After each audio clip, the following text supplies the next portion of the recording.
Monsieur Fillon, je ne suis pas de votre bord, principalement depuis la trahison du peuple commise par votre patron de l'époque, Sarkozy, et le traité de Lisbonne. Mais observer ce qui se passe chez l'ennemi permet de connaître ses intentions et contrer ses actions. Avec vos déclarations concernant l'islamisme en France, vous êtes devenu l'ennemi d'une immense portion de patriotes français.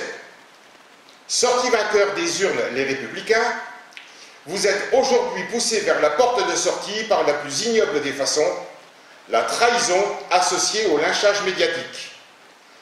En cela, vous payez votre propre trahison envers la France de Clovis, de Charles Martel, de Saint-Louis.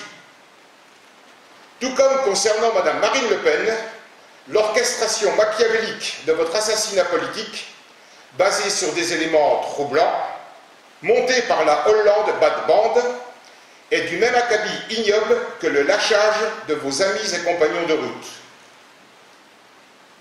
Par mon recommandé numéro 1A 132 304 8467 0 du 2 février 2017, que vous avez réceptionné le lendemain 3, moi, simple citoyen de la France du milieu, avec toutes mes dents, sauf une prémolaire, je vous donnais la clé légale imparable pour vous sortir de l'immense déchetterie répugnante, fétide, qu'est devenue la campagne électorale pour l'élection présidentielle d'avril et mai prochain.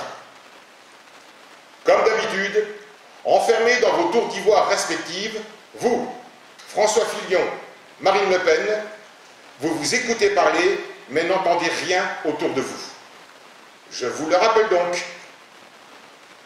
Depuis le décret félon du socialiste Valls du 5 décembre 2016, applicable le 1er janvier 2017, la Constitution est dictatorialement dissoute, ce qui signifie que tous les actes judiciaires commis depuis le 1er janvier 2017 sont nuls et non avenus.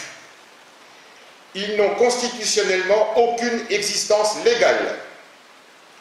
Afin de remédier à cette situation historiquement insensée, les déclarations solennelles des droits de l'homme et du citoyen des, respectivement, 26 août 1789, 24 juin 1793, 22 août 1795, ainsi que la Déclaration des principes essentiels de l'ordre social et de la République du 12 avril 1795, appelée aussi Déclaration des devoirs de l'homme et du citoyen, doivent compenser l'absence de notre Constitution violée.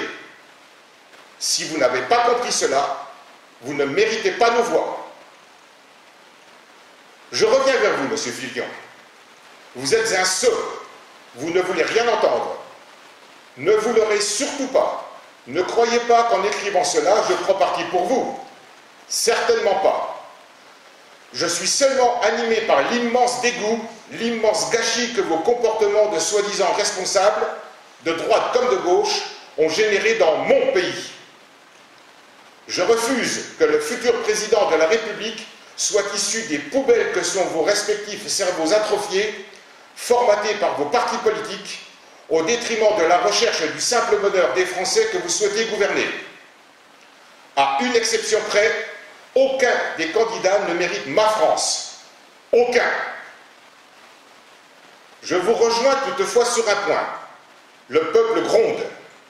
Mais, m'adressant à tous les candidats, le regard dégoulinant des ors de la République, le cerveau embué par les fastes des privilèges liés à la fonction, vous ne l'entendez pas ou refusez de l'entendre. Vous avez tort. Nous sommes au bord d'une guerre civile contre laquelle je lutte désespérément, préférant l'intervention de l'armée pour endiguer les exactions, les dommages collatéraux qui seront inévitablement commis le cas échéant. Si le peuple descend dans la rue, aucun de vous qui n'avez de responsable que le nom ne pourra contenir une colère de 40 ans. Je sais d'ores et déjà qui prendra la fuite à Varennes.